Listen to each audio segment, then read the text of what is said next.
Hello everyone, नमस्ते। मेरा नाम हिमानी है। तो मैं ये वीडियो इसलिए बना रही हूँ क्योंकि पिछले कुछ दिनों में जब मैं पर्सनली किसी से भी मिल रही हूँ तो लोगों ने मुझसे पूछा है कि how come you are looking healthy, feeling better. और मैं बहुत सारी मेडिकेशन पे थी। जो भी मेरे यहाँ पे मिलने जुलने वाले हैं करीबी, उन लोगों को पता था कि मेरे साथ काफ़ी सारे हेल्थ इश्यूज़ चल रहे हैं। तो लोग मुझसे मिलते हैं और स्पेसिफिकली पूछते हैं, अच्छा बताओ तुमने क्या किया, कैसे अपने मेडिकेशन बंद किए, कैसे तुम्हारे पेन्स नहीं हो रहे।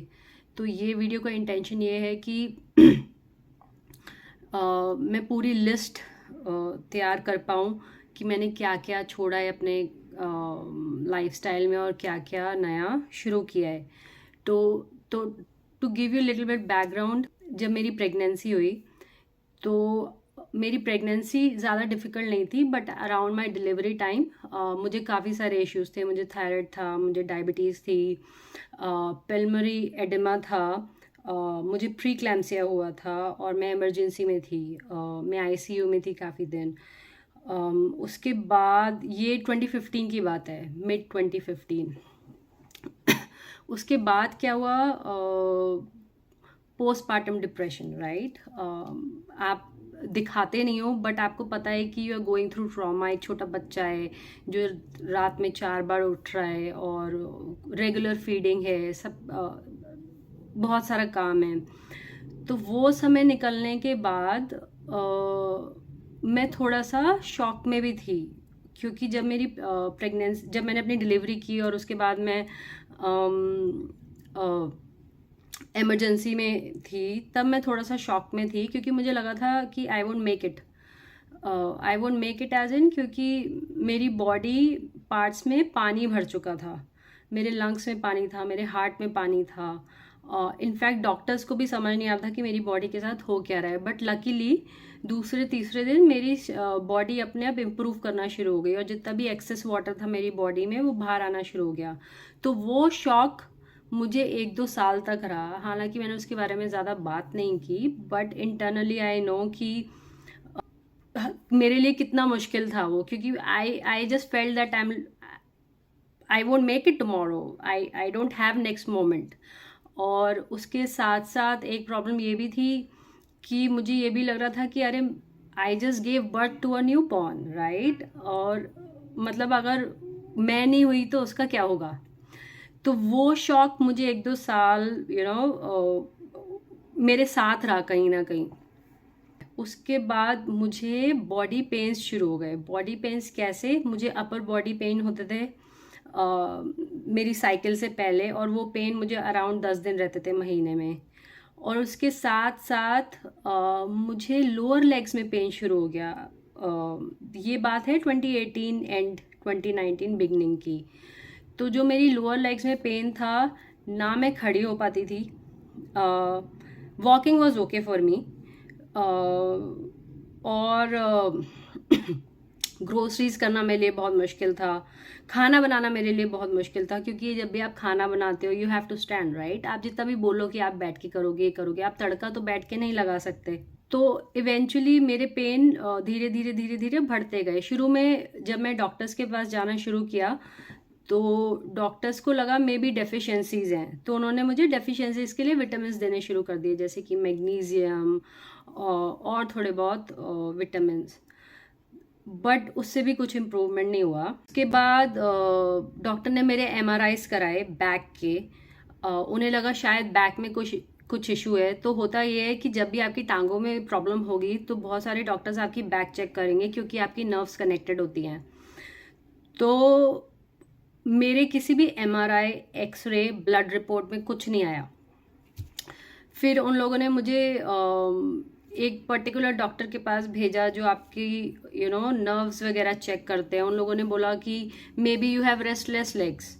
तो फिर मैंने रेस्टलेस लेग के लिए दवाई लेनी शुरू की। हालांकि अब जब मैंने ज़्यादा रिसर्च किया है तो मुझे ये समझ आया है कि रेस्टलेस लेग की कोई मेडिकेशन होती ही नहीं है। ऐसे ही चलता रहा सिलसिला, और उसके बाद मुझे इंडिया जाना था।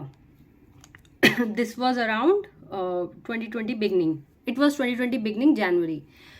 At that point of time my father passed away. तो फिर मैं उसके बाद मार्च में वापस आई। मैंने इंडिया भी दिखाया डॉक्टर्स को। कुछ डॉक्टर्स ने मेरे को स्टेरॉइड्स दे दिए, कुछ डॉक्टर ने बोला कि मे बी तुम्हारी नर्व्स में प्रॉब्लम है। बट इवेंचुअली जब मैं टेस्ट कराती थी तो कुछ निकलता ही नहीं था, तो मुझे स्टेरॉइड्स भी ऐसे ही दिए गए थे। उसके बाद मैं वापस यूएस आई 2020 मार्च के बाद। और ये टाइम था लॉकडाउन का। ये वो टाइम था जब हम डॉक्टर्स के पास तभी जा सकते थे जब प्योर इमरजेंसी हो। तो मेरी टांगों का दर्द के लिए तो मतलब टांगों की दर्द इतनी बड़ी कोई प्रॉब्लम नहीं थी उस 2020 के सिनेरियो के हिसाब से, जहाँ पे लोग डील कर रहे थे फैमिली मेम्बर्स जा रहे हैं कोविड की वजह से और वो सब। जैसे ही ये लॉकडाउन खुला, हम लोग वेगस शिफ्ट हुए, मैं और मेरी फैमिली फीनिक्स से। उसके बाद मैंने डॉक्टर्स ढूंढने शुरू किए। तो सबसे पहला आपका पॉइंट ऑफ कांटेक्ट पीसीपी होता है, राइट? तो मेरी पीसीपी ने भी मुझे और विटामिन देने शुरू कर दिए कि अरे तुम्हारी विटामिन डेफिशिएंसीज हैं, तो तुम ये वाला विटामिन ले लो, ये वाला विटामिन ले लो, विटामिन डी ले लो, मे बी तुम्हारा थायराइड कम है, मे बी तुम्हारा कुछ डिसबैलेंस है। तो उससे भी जो उन्होंने मुझे दिया उससे भी कुछ नहीं हुआ। तो there was a point of time कि मैंने अपना पीसीपी चेंज किया, सेम कैरियर में, बट मैंने दूसरी पीसीपी अपनी चेंज की। और मैं उसके पास जाके बहुत रोई कि प्लीज़ हील मी। क्योंकि जब आपके होता क्या है, जब आपके किसी भी बॉडी पार्ट में कांस्टेंट पेन है तो आपकी डेली लाइफ बहुत डिफिकल्ट हो जाती है। मतलब it's not easy, you are just it's a struggle, every day is a struggle.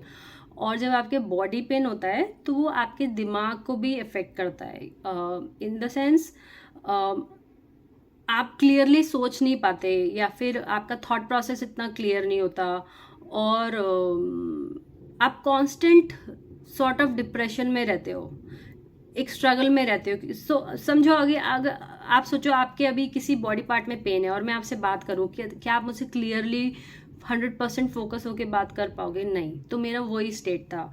और जिस दिन मैं ग्रोसरीज करके आती थी, मैं खाना नहीं बना सकती थी क्योंकि मेरी टांगों में इतना दर्द था। और जिस दिन मैं खाना बनाती थी उस दिन मैं कोई और काम नहीं कर सकती थी। तो ये पीरियड वो वाला पीरियड भी था क्योंकि मेरी बॉडी में इतने ज़्यादा पेन थे। 10 दिन अपर बॉडी का पेन, 30 डेज लोअर बॉडी का पेन। मैंने अपने एम्प्लॉयर से बोला इस टाइम पीरियड में कि मेरी हिम्मत नहीं है कि मैं काम कर सकूं क्योंकि मैं इतने ज़्यादा पेन में रहती हूँ। क्योंकि जब मैं अपना सिस्टम देखती थी काम करने के लिए, मैं फोकस ही नहीं कर पाती थी डिटेल्स पे, क्योंकि मेरा सारा फोकस मेरी पेन्स में होता था। जेनेरिक दवाइयाँ लेते हुए भी, जैसे कि जो भी आप over the counter pain killers लेते हो, वो मुझे इफेक्ट नहीं करती थी। इट नेवर 19-20 भी मुझे दर्द से फर्क नहीं पड़ता था। The only thing which temporary gave me relief was a hot water shower, क्योंकि पूरी बॉडी उससे वार्म अप हो जाती थी, तो मुझे उससे थोड़ा सा रिलीफ मिलता था। बट एनीवेज मैं डॉक्टर्स के पास जाके बहुत रोई कि प्लीज़ कुछ करो।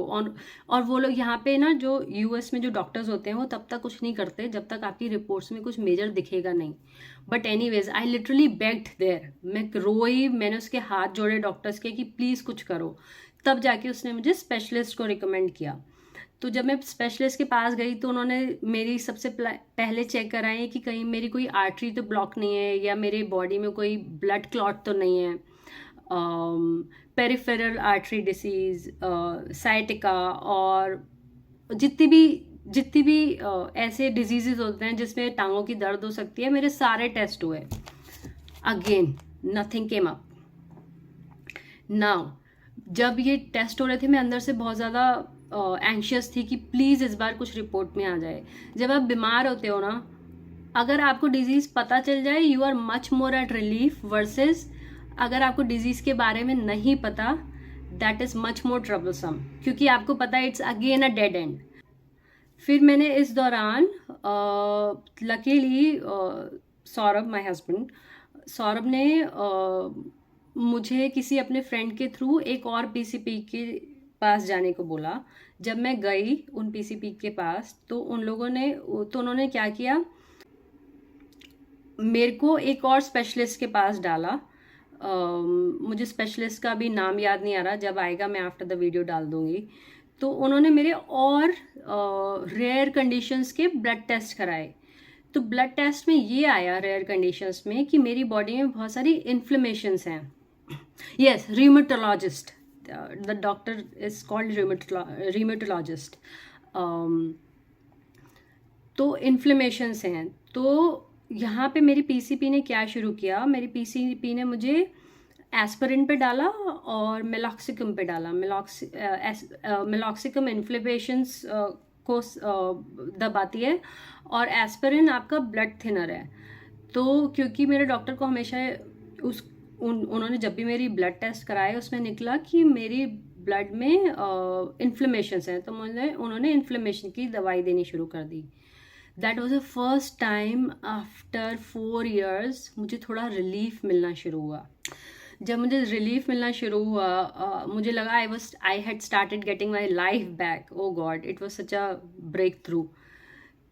तो इसी दौरान मैंने अपने एम्प्लॉयर को भी वापस बोला कि I can join. They never, मैंने अपनी जॉब कभी नहीं छोड़ी थी, बट हुआ ये था कि 7 से 8 महीने मैं किसी प्रोजेक्ट में नहीं थी क्योंकि मेरी बॉडी में पेन इतना था और मेरा एम्प्लॉयर भी मुझे नहीं छोड़ना चाहते थे।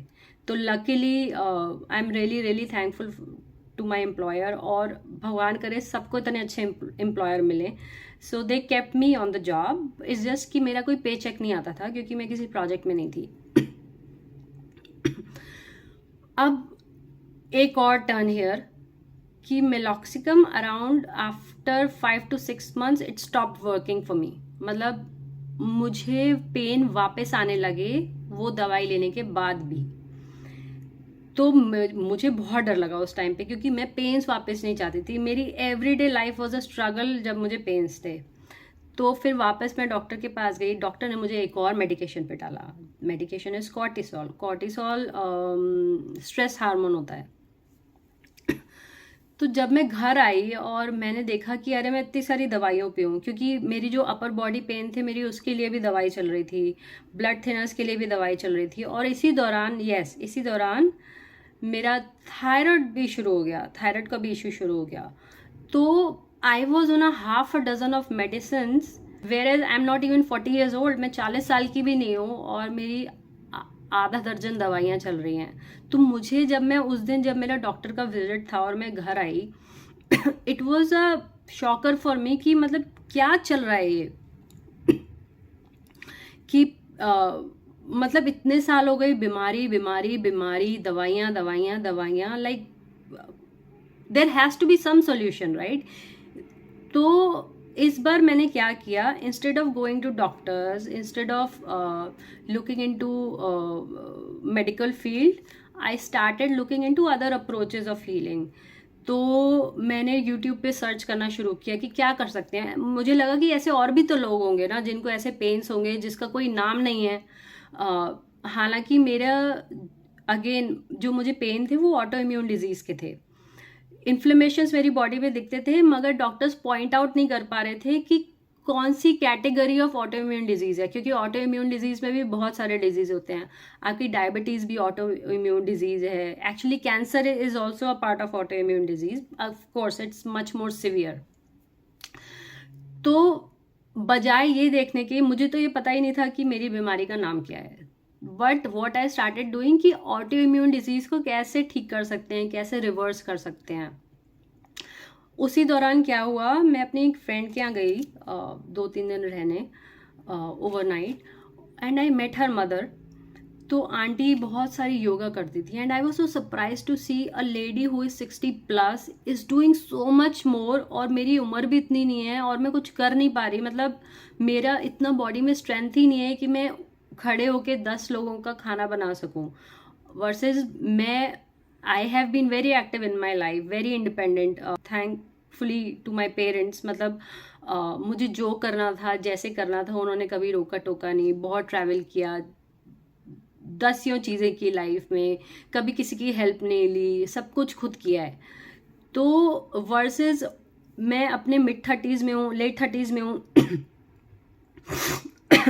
और नॉर्मल घर के काम भी नहीं कर पा रही। तो दोस्त टू, एक वो डॉक्टर ने का कॉर्टिसोल देना और एक वो आंटी का इतना एक्टिव होना, मुझे अंदर से ना ये हो गया कि what, now I will find solution to it, enough of this going to doctors और दवाइयों का सहारा लेना और ये करना और वो करना। तो उसी टाइम मैंने YouTube देखना शुरू किया और YouTube में मुझे बहुत सारे ऐसे इन्फॉर्मेशन मिले जिस तरह से लोगों ने अपने डिजीजेस रिवर्स किए हैं। लोगों ने अपने कैंसर रिवर्स किए हैं, अपने डायबिटीज़ रिवर्स किए, अपना थायराइड रिवर्स किया है। तो मेरे लिए एक स्टार्टिंग अच्छा पॉइंट ये था कि बीमारियों का रिवर्सल होता है। इससे पहले मुझे पता ही नहीं था कि होता है, क्योंकि हम तो इंडिया में पले बड़े हैं देखते हुए कि कभी घर में माँ बाप को या दादा दादी को, नाना नानी को, चाचा चाची को डायबिटीज़ हो गई तो हमने कभी देखा ही नहीं कि किसी की डायबिटीज़ सही हुई है। सब लोगों ने यही किया है कि डायबिटीज़ कंट्रोल कर लो, थायराइड कंट्रोल कर लो। किसी ने इस तरफ देखा ही नहीं कि डायबिटीज़ को बॉडी से बाहर निकाल दो, एकदम ख़त्म कर दो, या थायराइड एकदम ख़त्म कर दो, या कैंसर एकदम ख़त्म कर दो। तो मुझे वो अप्रोच का आइडिया ही नहीं था। फिर मेरी बहुत सारी रिसर्च के बाद मैंने जो जो चीज़ें शुरू की वो मैं आपको अगली वीडियो में बताऊंगी, क्योंकि अदरवाइज़ ये वीडियो बहुत लंबी हो जाएगी। तो वो भी बहुत लंबी लिस्ट है, मैं आपसे वो नेक्स्ट वीडियो में शेयर करूंगी। So see you in my next video. Thank you.